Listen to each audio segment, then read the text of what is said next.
Welcome to the Look Good, Move Well podcast. Oh, hello, everybody. Welcome back. We are doing episode number 73, right? We have no idea. We're in the 100 and probably 150 plus. We have a lot of episodes. Yeah. Many. So if you're just tuning in to the Look Good, Move Well podcast, it is binge season for you. Head on back, listen to all of them, write a book report, podcast report, and we will send you a free t-shirt. Yeah, that's right. Okay, and let's see. Updates, banter. What was your favorite part of our recent trip to Sweden, Satya? Oh my gosh. My favorite part was meeting all of the wonderful people at Aleko. Shout out to our Aleko friends. I'm an introvert. I don't really actually like that many people, to be honest. And for me to just fall into kind of a group of people where everybody was passionate about what they do, intelligent, thoughtful, good listeners, so welcoming, so friendly. I was just I don't want to leave you guys. I miss them already. Yeah. Yeah. I thought you were going to say good looking. I was like, they were pretty okay, good you know looking. that too. There was some good looking among the bunch for sure. Not going to name any names, but you know. But Johan, if you're listening, we love you, Johan. we love you. You're a handsome man. Cool. Yeah. Nate, what was your favorite part? I mimic the sentiment of Satya, the people at Aleko. They're just above and beyond. He said ditto. Ditto, yeah. To Satya. The peeps. Yeah, the peeps at Aleko, for sure. And you? Well, I think it's no secret. The Swedish hotel breakfast really I was going to say the food for was sure. definitely the highlight. Sorry, Johan. I don't know, all that fish. But they brought in that amazing lunch for us. They sure did. Yeah. They brought in an amazing lunch, which was terrific. Not as good as the hotel breakfast, though. What about that meal the last night? That last night meal was pretty special, too. Yeah. But if I had to take one thing away from it to have every day, it would definitely be the buffet at the hotel. Which, yeah. But anyway, enough of that. What were we there for? What was the purpose of the trip? Oh, yeah, not to eat food and hang out with good-looking people. No. Yeah. What was your mission when we went? My mission? Oh, yeah. Well, I was really there to do several things. One is to obviously support you in your role and provide some resources and materials and back-end logistics that sort of pull off the whole functional bodybuilding roadshow. Yep. But also to really learn more about how functional bodybuilding is used in the world and in different situations among different types of people in a different culture. And have a look at, re-entering the world through the functional bodybuilding lens, and how can we use what we learned in Sweden to make our programming and our resources more accessible to more types of people. And what were some of the things, what were some takeaways that you got from the experience? Well, it's always incredibly insightful for me to see a group of people doing functional bodybuilding, which we had several groups doing different training sessions with you on the trip, both at Aleko and then at the Coaches Congress, which we attended in Stockholm afterwards. And for me to just see functional bodybuilding on lots of different body types, different levels of athletes. And for me, I'm paying attention not only to the big things of how they're interacting with the training, but also the small details, like, are people a little bit intimidated to get into something? Or are people a little bit confused about how the tempo might work or how to set up equipment for that kind of thing? So I'm really looking at big things and small things in terms of how we can make our training more accessible. Cool. Yeah, I think all those are similar goals that I had heading in, and a lot of similar learnings also took place for me. What do you think was the biggest obstacle or the biggest question that people had that we got overall around functional bodybuilding? Like what needed more either explanation or more of an opportunity to experience? Yeah, that's a good question. I mean, I'd also like to add that we did some training sessions there, but we also gave several presentations on nutrition and lifestyle and how the other components of functional bodybuilding, like managing your overall stress load, come together with training. And so I think for a lot of people, putting those two things together was really a question in their mind. It's like, great, this training looks awesome. I'm bought into this. I feel good. I look good when I do this. I understand what this training is about, more or less. But how does that relate to the nutrition piece? And how does everything fit together under one umbrella of well-being? Was there a particular topic in one of the presentations over the course of the whole week, like whether it was a workout or a presentation, that you thought, wow, that got a lot of great engagement, or you could tell everybody was paying super close attention? What is that topic? Yeah, it's actually around gut health and how it's not just about, is your digestion good or not? It's like how, and this was something that we were refining back and forth together as we were creating some of our presentation materials, but basically coming to the understanding of how your gut and the way that you digest nutrients, absorb nutrients, use nutrients in your body is basically like the connection between your inner self, your inner physiology, and even your experience of yourself to a certain degree, as well as the outer influences of your environment, whether that's the food you're eating or the stress you're under, or any number of factors around sleep and rhythm and consistency. So there's so much that happens in our outer environment. There's so much that happens in our bodies and our physiology, and the way that our gut is behaving and interacting with those elements is very key to how we feel and how we look and how we perform.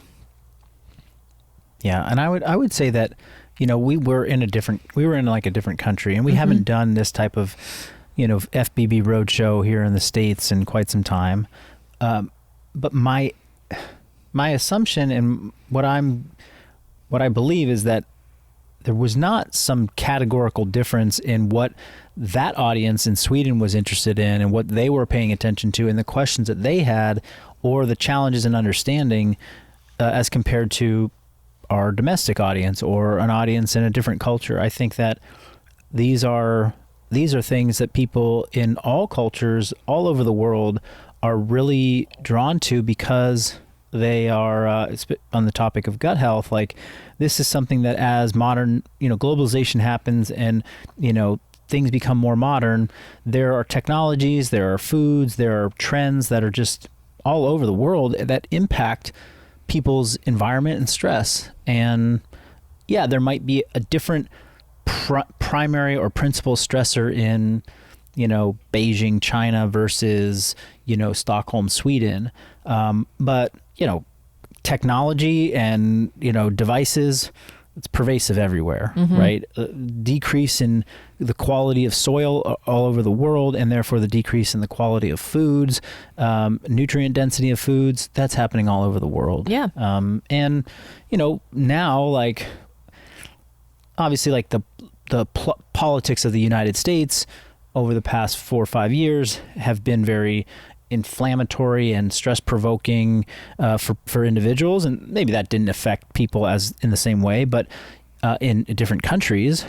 But global news is in our face every moment. Yeah. And so conflicts that are happening in different parts of the world, or political strife and, stressful news and media from a different country is just, it's kind of in everybody's face, always, which doesn't mean we all have the same reaction to it, but it's still more, it's that stress response.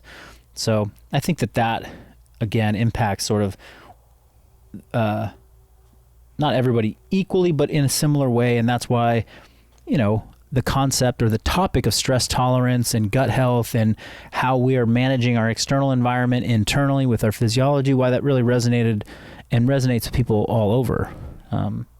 And then on the topics of training, well, people's obstacles to training, to having training success, those are very similar in a lot of places too. It was interesting to be in Sweden, where over the last 2.5 years, there has been a very different response to the global pandemic than where we live in terms of restrictions, mandates, and the way it's people have had restricted access to fitness. There, the gyms didn't really ever close. There was, some limits on how many people could go, but it wasn't like California where gyms were closed for, 18 months. Yeah. So they've been practicing a lot of group fitness and a lot of training in the gym, and it was just exciting to just get back into, okay, well, how are we going to coach functional bodybuilding to a group of people? Yeah. Right. And these people have been doing group fitness for a while, and they're expecting a lot because that's what they've been doing for 2 years. And here I haven't coached, we haven't coached functional bodybuilding group class except for that, class we did in San Francisco a few months back in 3 years. Yeah. So it was a really wild and fun experience, but I didn't come back thinking like, oh, that was so unique to Swedish people or, Nordic countries. It was like, this is just people, and this is how we're all experiencing modern day challenges to living our optimal best health life. Yeah. And what were some of the things, I'm curious about your experience coaching the different types of groups that we had, because we worked with a group of executive professionals on day one. We worked with a much bigger group on day two that was a lot of local athletes and CrossFit coaches. And then obviously at the Coaches Congress, that was pretty much all coaches and people who were super into training. So did anything shift in your approach coaching those different types of groups, and what were the commonalities, and what did you adjust for those different people? Well, we can't forget that we trained with the entire, a huge percentage of the staff at Aleco on the first day. Oh, so yeah, that was a whole right. nother workout. That was a whole other one. That was a fun one. I got to do that one. That's right. Yeah. You were part of that. And just on that topic, you want to create a culture of fitness. I mean, it obviously helps when you're a fitness equipment manufacturer and you have, state-of-the-art beautiful facility that all of your employees aren't expected to go use, but have access to, and it's part of the company culture. They also have an awesome locker room with a sauna in it, so that's right. no excuse. Yeah.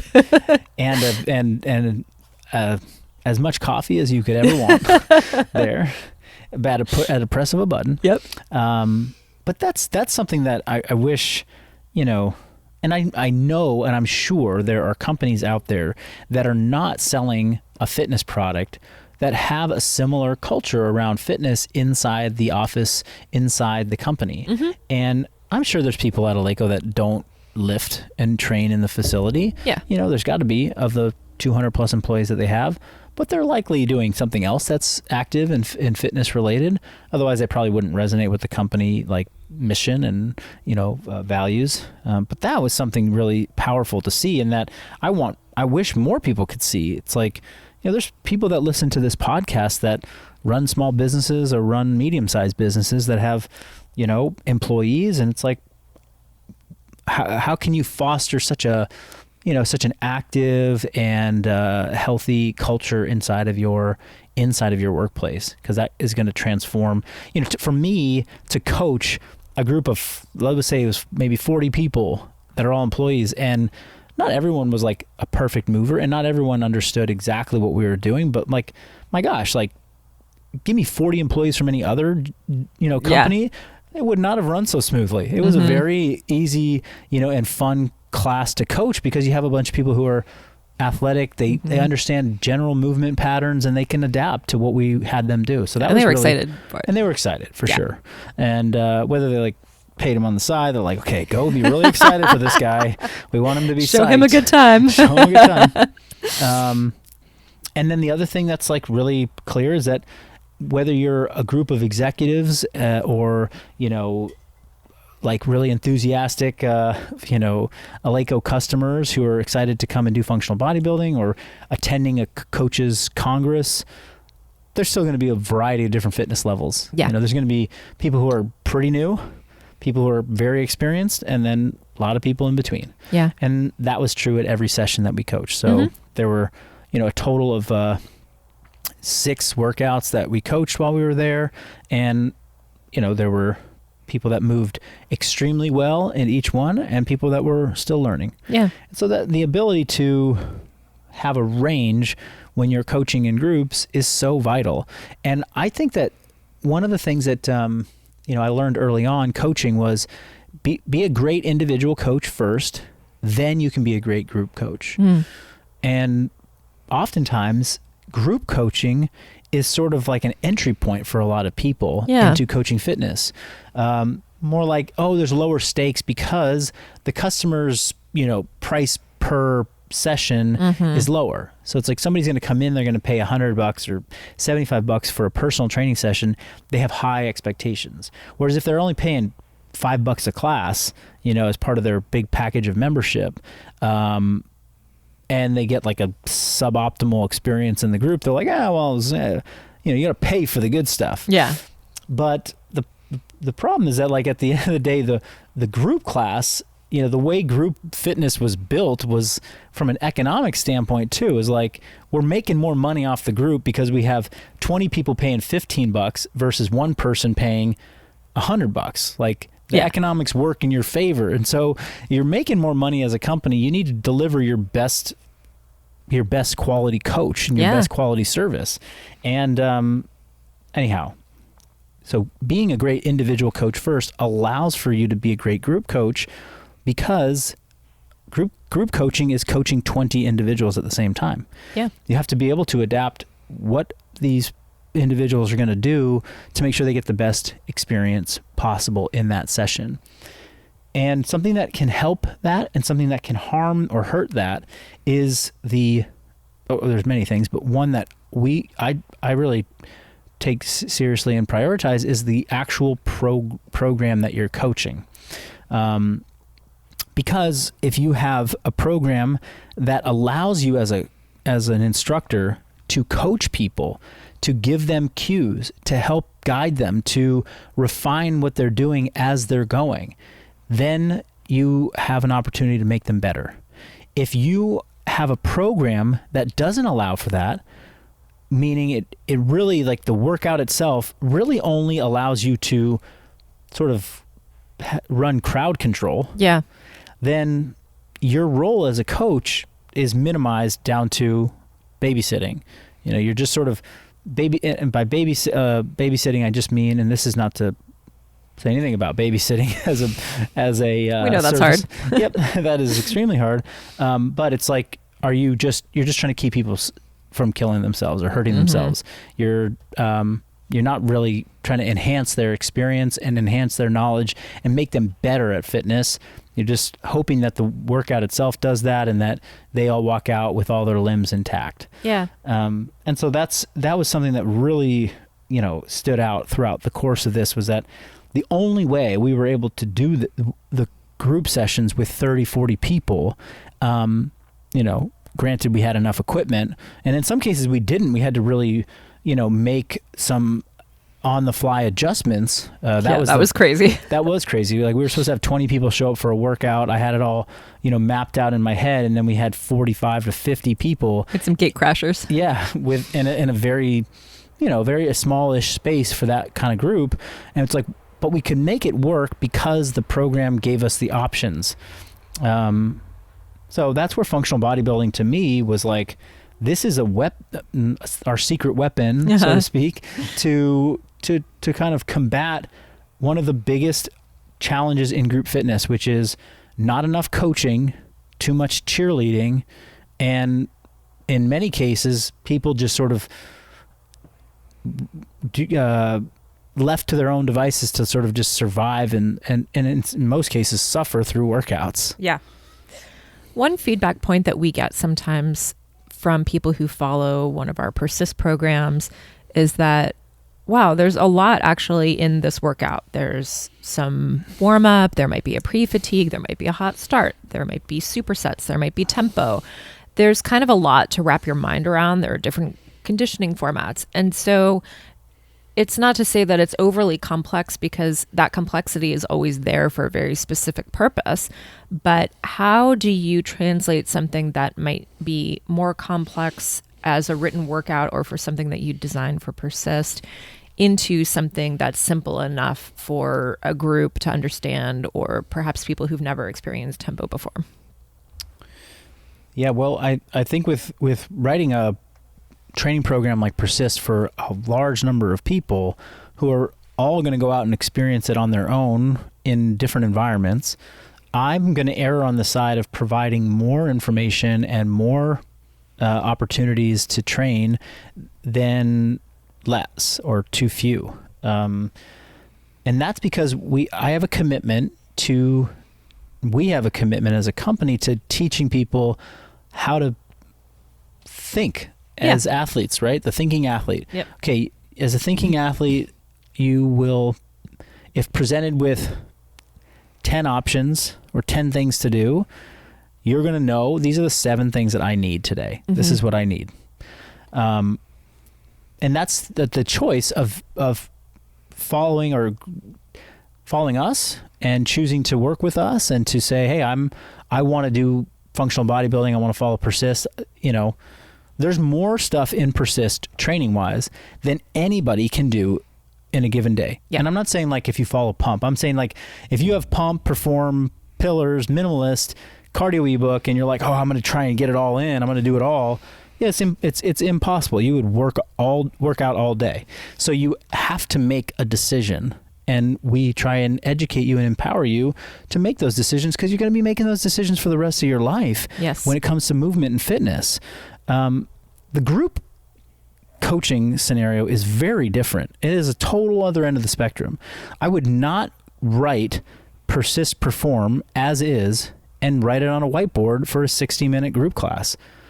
Definitely not a 60-minute, certainly not a 45-minute, and maybe not even a 75-minute class, which don't really exist. I've never heard of the 75-minute class. Maybe there's like an hour class with a 15-minute break in between. But the point is, when people choose to do group fitness, they're choosing a fitness delivery method or mechanism that has a clear schedule to it, that has a beginning and an end.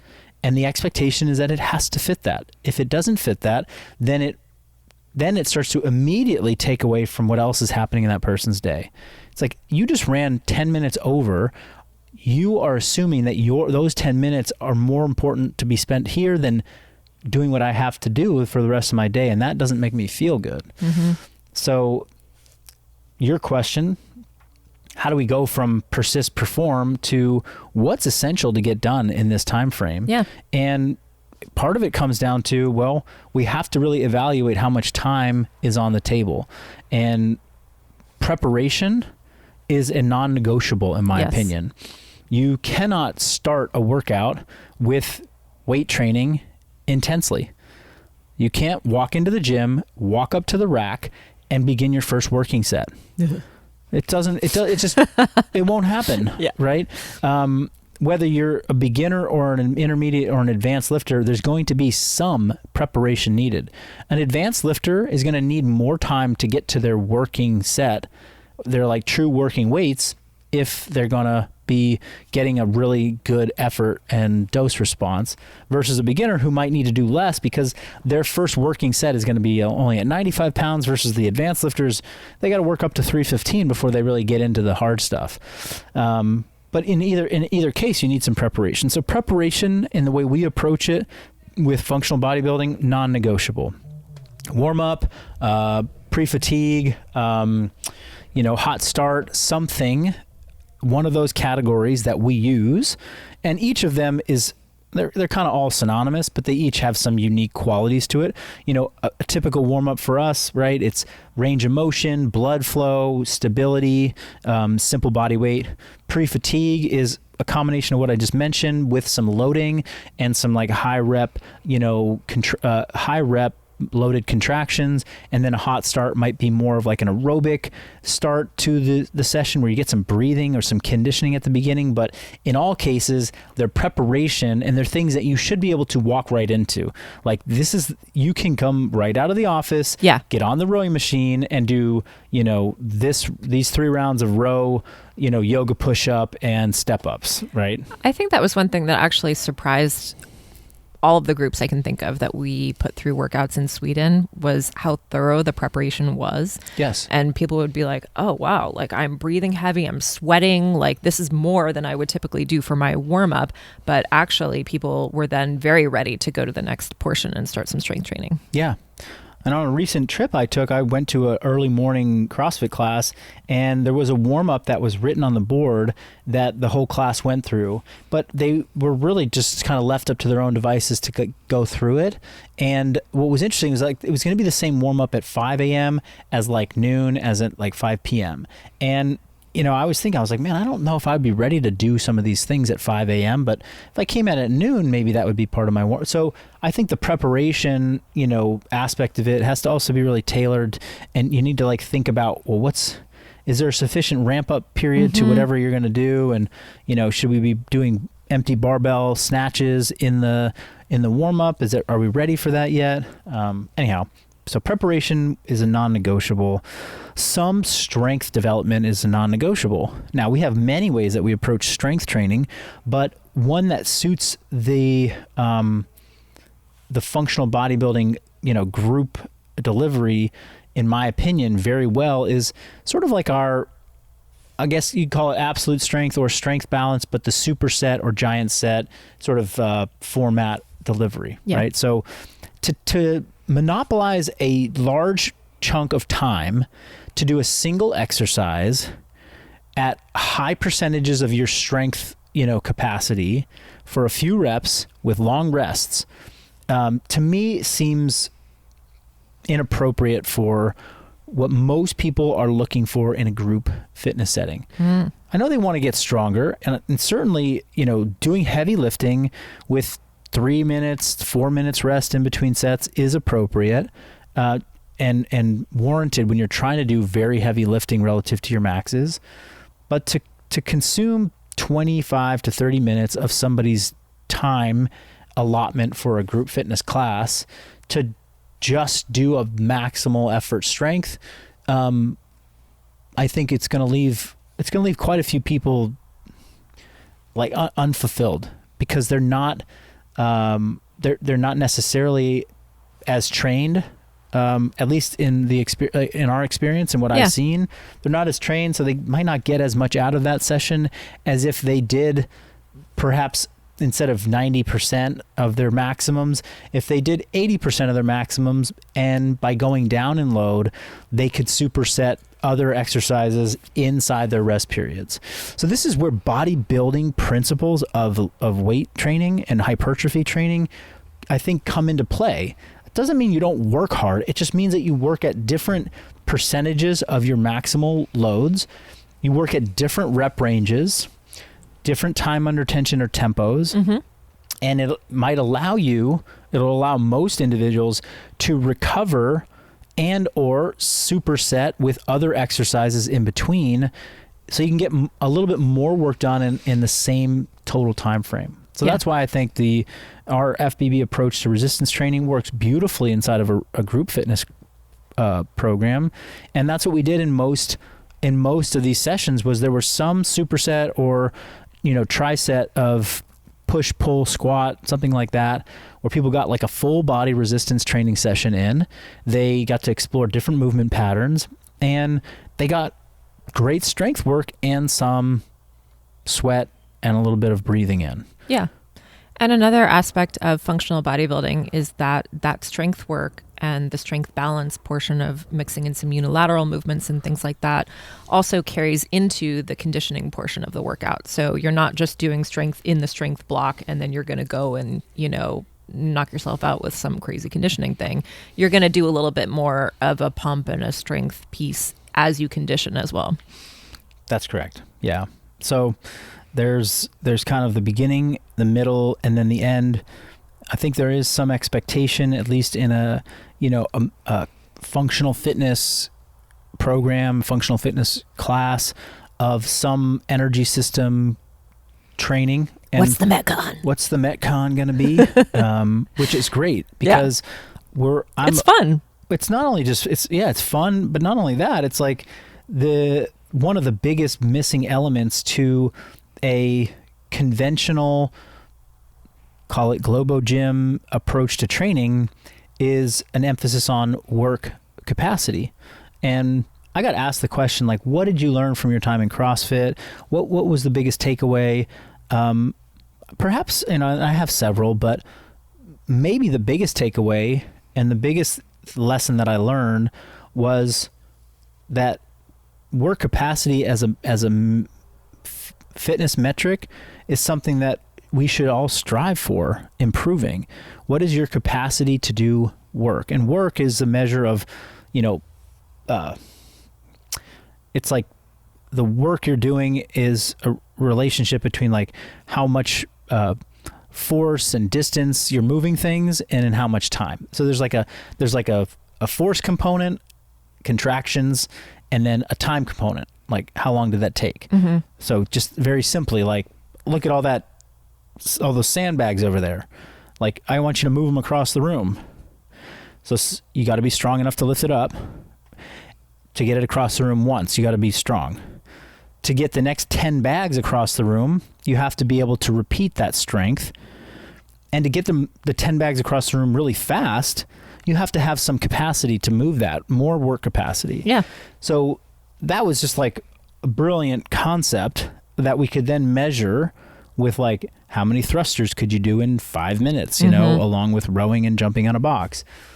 But but rather than get caught up in like the time and like focus on going as fast as possible, let's just back up a second and be like, okay, anything that helps improve your capacity to do work is definitely advantageous. And it's something that you will walk out of the gym feeling like that this is now it's not just objective, but it's like, this is the subjective feeling that people are looking for when they come to the gyms. Like, I want to feel more fit. Mm-hmm. It's like, well, if you can move more weight, the strength component, like you can actually lift something more, people feel that. The other thing that people feel is improved work capacity, whether it's just they're doing more cardio or if it's in our experience, like doing Metcons, right? And so that's just an area that I won't I don't want to ever, like, I was investigating some other competitor programs that are very popular, and whenever I dig into some of these and I see, like, okay, these are really thoughtful weight training programs, like they really have a great knack for building good structural resistance training programs that are going to give people muscle, going to keep their joints healthy, like they have good biomechanic principles. And then I'm like, but where's the work capacity element of this? Like, what have we not all learned that this is essential? Like, we want this, and people want this, and they need this. And so that's going to be in every functional bodybuilding group session. That has to be an anchor point.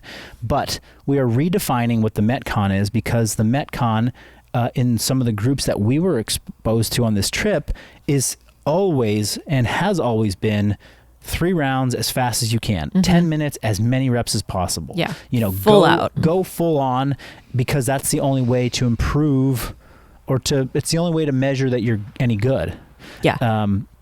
And so this is what we're going to redefine with functional bodybuilding and functional pump conditioning, with our approach to conditioning in our formats. And implementing those in group environments is so great, because we have abilities to control how people do their conditioning in such a way that you can coach them. Yeah. Right. And that was something that was really fun about coaching the 45 person class that I participated in too. Yeah. You were working out at the same time. The point was, like, we're going to have 20 people and I'm going to work out with them because it's a small enough group that I can manage this whole thing and it'll be fun.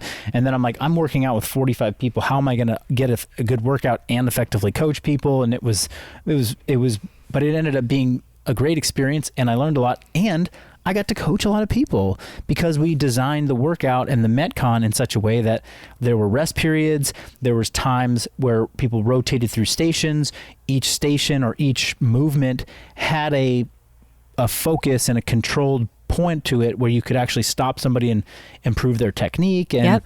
Yeah, so that part was beautiful, and again, essential to an effective, translation of FBB into a group format. Yeah.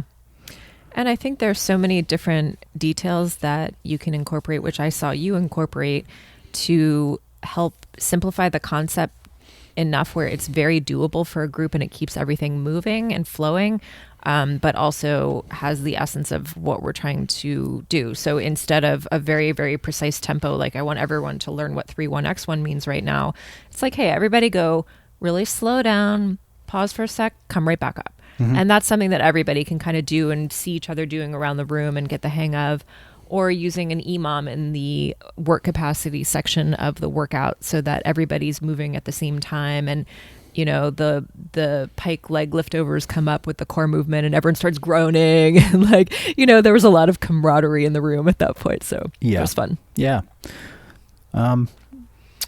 Any other final thoughts or things that you think we should touch on before we say goodbye on this episode?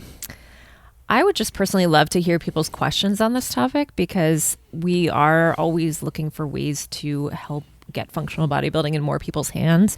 So if you are a coach or you're interested in running a group functional bodybuilding session or using functional bodybuilding for different types of clients, please send us your questions so that we can understand more what comes up for you when you experience this for yourself. Yeah, I totally echo that. And, you know, if just every single person in Persist invited 2 to 3 friends to come do functional bodybuilding with them and to experiment and explore what it looks like and what it feels like, that would have tremendous power in just, you know, getting functional bodybuilding into more places around the world and enhance this positive message. And if you're thinking that you would love to do that, but you have questions about how to best do that, how would I introduce my friends to this? Like, we want to know that, and we want to give you some resources and tools and ideas. And, you know, at the end of the day, it's like, just invite a person to work out with you, and, you know, pick the part B, part D, and, you know, and just do those 2 things and just introduce them slowly. Because you probably can remember back to your first couple sessions where you're like, whoa, there's a lot to do here, and how am I going to get it all done? And it might not feel that way now because you're a seasoned pro. So that would be my parting tip. Yes. You can slide into the DMs at Marcus Philly, at Satya Khan, KHAN, or reach us on our website, functional-bodybuilding.com. Yep. Have a great rest of your day wherever you are, and thanks for joining us. Thanks.